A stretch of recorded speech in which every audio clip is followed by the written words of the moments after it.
Welcome to the show, guys. Now, today we're focusing more on this coronavirus. And I really mean, we're still really focusing on this. I mean, it's not going away. Like last time, we talked about the children's education and how it's not going to affect. I told you guys before. I told you guys on like a. I told you guys. I didn't tell you guys, but I'm going to tell you right now. I think this plan is really exciting. I think that what Flabo's doing is a great idea. Using technology and having teachers communicate with their students via chat, it needs to be mandatory. And it should be mandatory.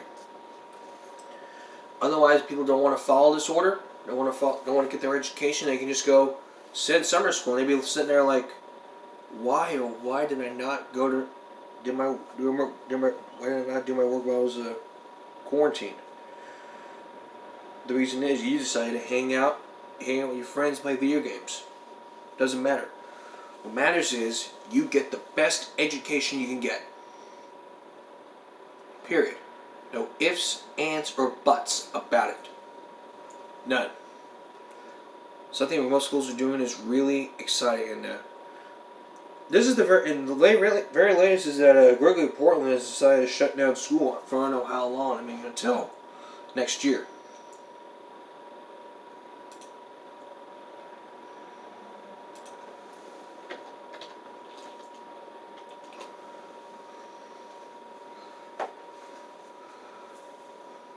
And most news companies are urging co-anchors to stay at home. Like I'm okay with that. I mean, I do my show from home. I don't go anywhere. This is my headquarters.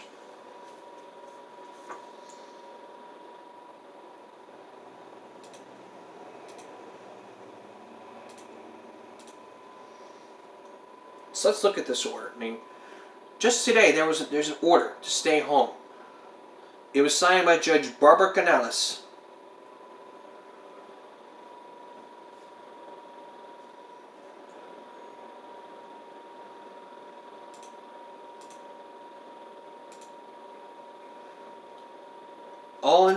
So part of this says all individuals living in Aransas County are ordered to shelter in a place for residents. For the purposes of this order, residents include homes, hotels, shared rentals, and you are to be social distancing at least 6 feet. Because I respect the order. I mean,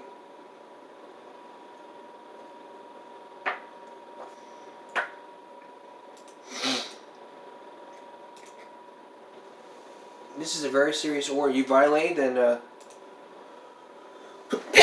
sorry. If you violate this order, then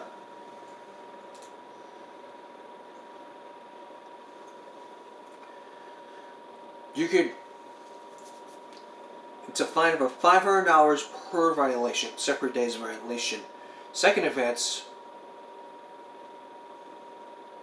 up to $1,000 per violation, or separate day, or up to 180 days in jail.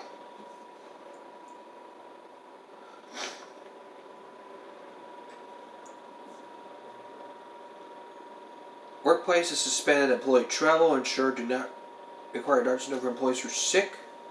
I mean, all schools are closed to really help with this virus.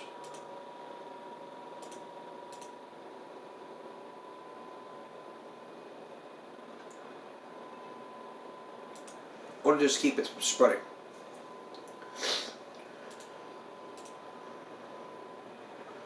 And of course, and the mayor signed the order. The mayor signed a city order, and as long as the judge is effective, and this order is effective today. 6 pages of this order. If you're sick, you stay home. Period. Don't touch your eyes. Don't touch your hands. Period. Always wash your hands. We've been talking about this ever since. And now this one really got my attention. Coming up, a former Dr. Phil guest who decided to do the coronavirus challenge. Are you kidding me? We'll talk about that after the break.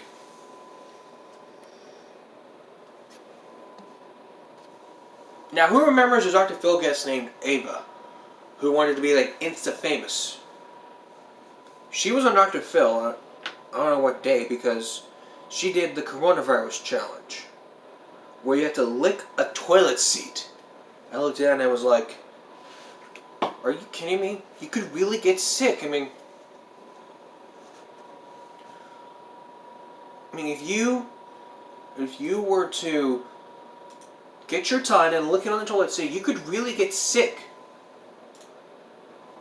No ifs, ands, or buts, and the excuses are like, well, I don't want to be around people. I don't care if I get sick.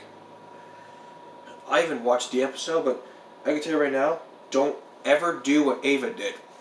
Don't you dare do that coronavirus challenge. I do not want to see videos pop up on YouTube on people licking toilet seats.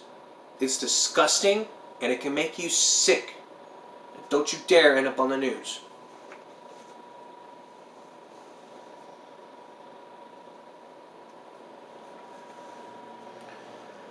And because of all this, I mean, Dr. Phil is doing his talk show from home, not in the studio because of the audience.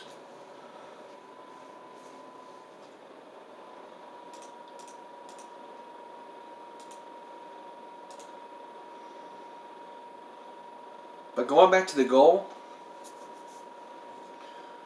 of the city was to provide consistent guidance for the public across the local government. So going back to the order, I think it's a good thing to teach kids and young adults that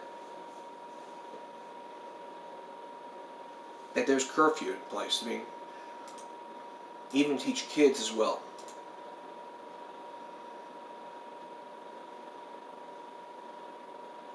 Alright, that's enough about the coronavirus. We're going to spend some part of the show to talk about the coronavirus, and we're going to spend some going over some other topics. So that's it for the coronavirus. And on Monday, I'm going to talk about restaurants and why they like. We're going to talk about restaurants, why they do take out and delivery. Like, I know why. I mean, why do some people not know? That's on Monday. Next off the coronavirus topic, we're going to be focusing in on truancy. Again, why are you sticking to truancy? Well, because the reason why I'm sticking to truancy is because no one understands you're not supposed to leave school property during school hours without permission, or if a parent signs you out. We'll talk about that after the break. All right, welcome back here. So, I've been focusing on truancy since day one. Why? Because nobody understands that if you were to drop out of school or skip school, the truancy rates will go up. You skip school and you would be under arrest for truancy, and that's just violation of your education. I mean, and before under the coronavirus and everyone ordered to stay home, there was a pink slip out there that said that only that FBI sees a closed campus and no deliveries are to be made to the campus. And I'm like, yeah, I understand. Yeah, I understand that since day one. I don't go to school now, but now I understand why they're doing this, because it's a safety issue. I don't care about what the other students say, like, I hate the school lunch because it sucks, I hate the school lunch because I don't like it, yada yada yada. It doesn't matter. My dad used to say, if you don't like it, don't eat it. If you eat at home, you bring lunch from home. And now they're saying, like, have parents come in and fill out to deliver orders. I mean, I'm fine with that, as long as I don't do it during class or without teacher's permission.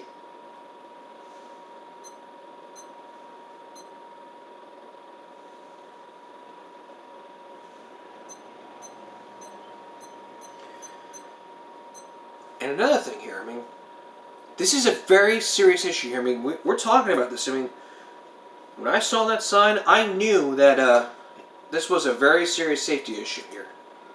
When you kids go back to class in Fire Bluff, you see that sign, you see that pink slip out in those doors, you're going to know from this show and from those signs that, okay, we can't leave class to go get food. Well, we can call our parents. I mean, yes, there's food across the street, there's Domino's, there's a taco stand, there's a Dollar General right across the street. It doesn't matter. The only time you're ever to leave class is if you go to the Ranowski gym, the varsity gym, or your UP classes. Those are the only times you're able to leave class. Or if your parent sends you out.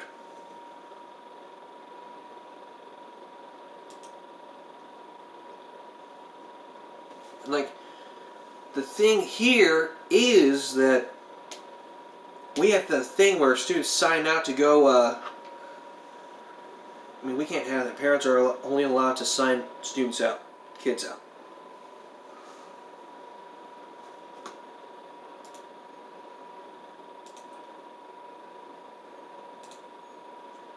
That's it. But if they don't follow this guideline, it's going to be to where no one can leave campus. No one can leave campus, period.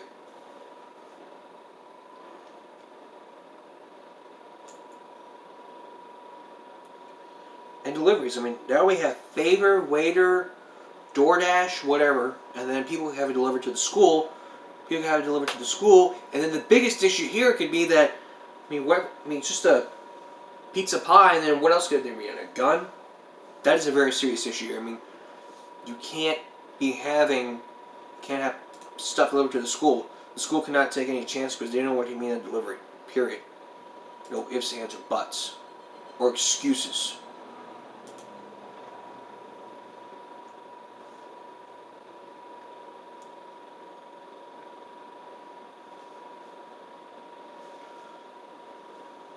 So, bottom line here is this. Eat lunch at home. If you don't like the school lunch, you bring lunch from home. If you don't like the school lunch, then keep your thoughts to yourself and don't blame the school board. All they're going to tell you is that, well, this is what high schools want to eat, so we're just giving them what they want. That's the truth.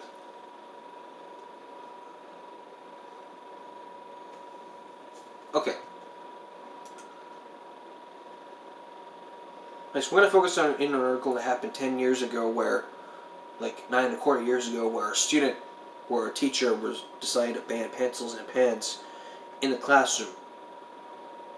This came to me after I was watching Lamar and Wilson. We'll be right back. This has to be one of the more crazy things I've ever done on my show, besides this virus.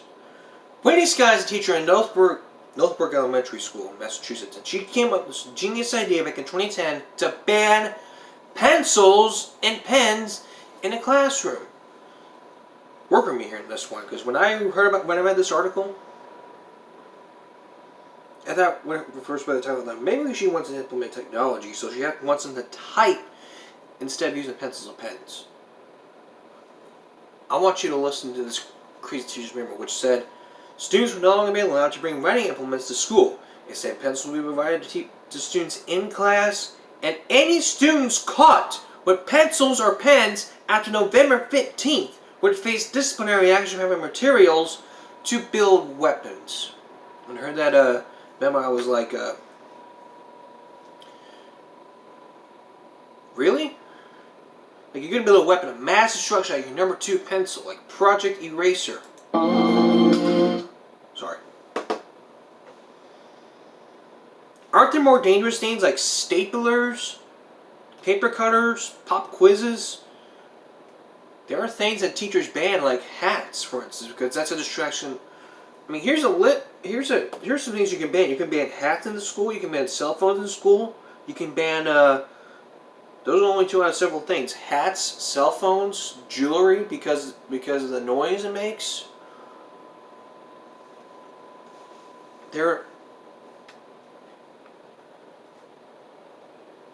Those are several things you can ban. Like if you were to think of something that if you were to think of something that teachers were banned in the classroom, leave your thoughts down below. I want to see the make it as creative as you want. Like teachers wearing spandex. I would forbid teachers to wear flip-flops in the school, unless it was flip-flop day.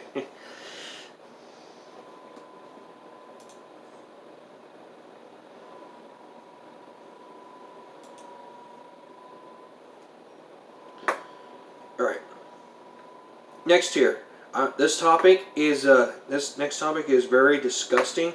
I do not want minors into this, so I want children who are watching to leave the room until I'm done talking about this next topic.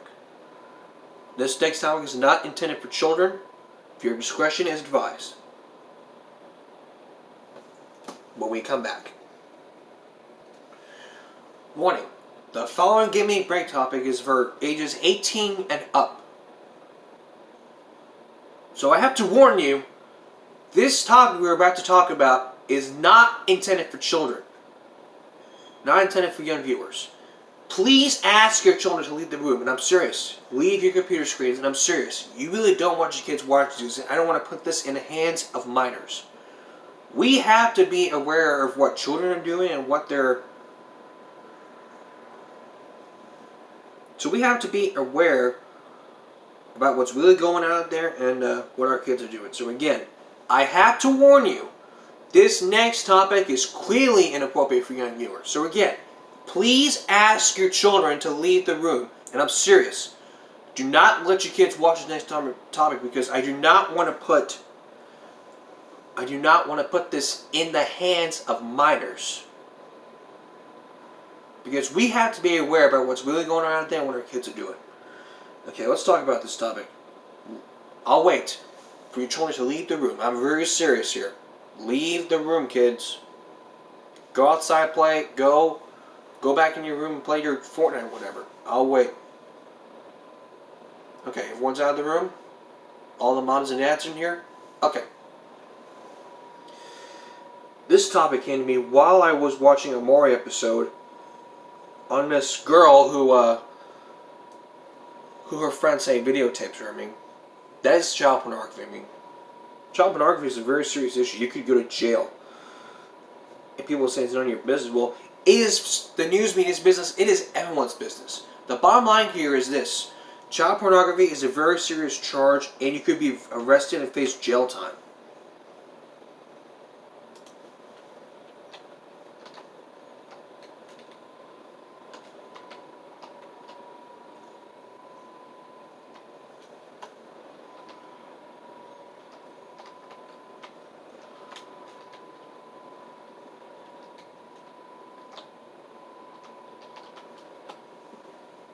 I mean, seriously, child pornography is a very, very serious issue. I mean,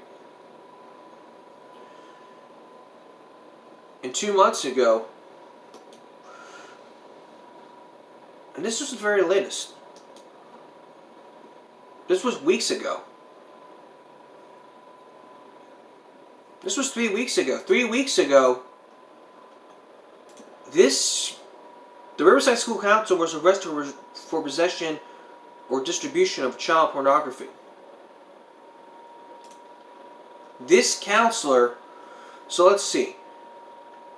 This Riverside School Counselor was arrested on Wednesday on suspicion of possessing and distributing child pornography and planting a camera inside the school bathroom.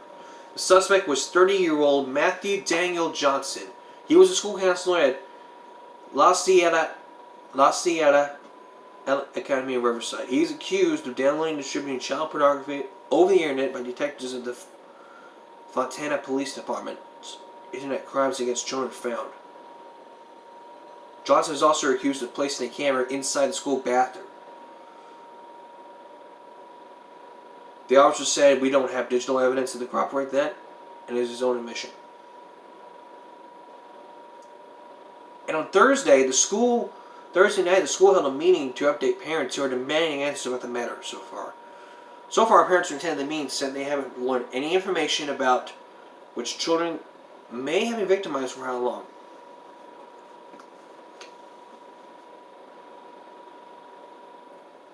Some parents said they would like to know how many pedophile sex offenders in possession of my little boys' faces. The other parent said she learned Johnson was also the chaperone of her son's trip to the camp, where he started a room full of students.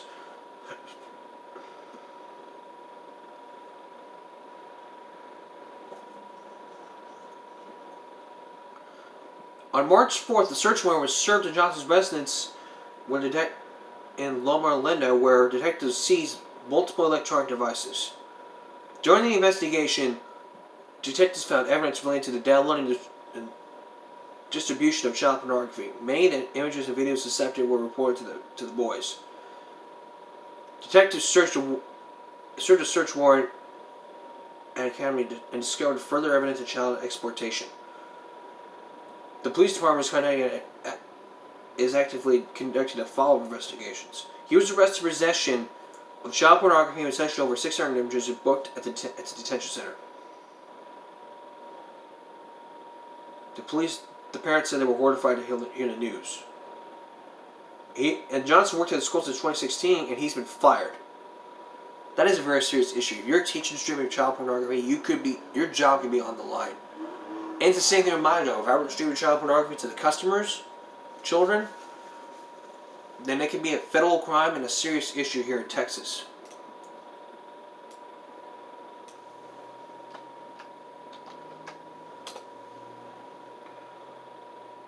And it's under Texas law. Under Texas law, a person commits the offense of possession of child pornography if the person is knowingly, intentionally possesses visual material that usually incites a child younger than 18 years of age at a time. I mean, you could be. It's in the Texas Penal Code 43.26. And it's a very serious issue. You could be arrested and charged with this and be sentenced to a lot of days in jail. With no possibility of parole.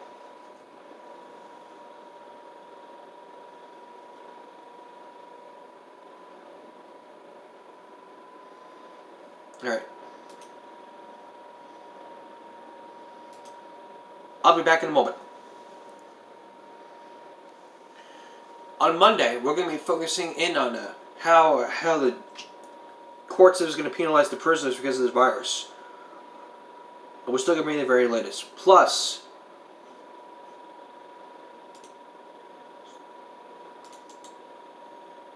we're going to be looking at texting in class. I mean, it is a very serious issue here. I mean, it's a distraction learning environment. Look for the latest in the coronavirus and more on the show, and we'll be the very latest as this comes around. That's all for now. Thanks for watching. I'll see you guys on Monday. Have a great weekend. Stay safe, stay indoors, and have a good night.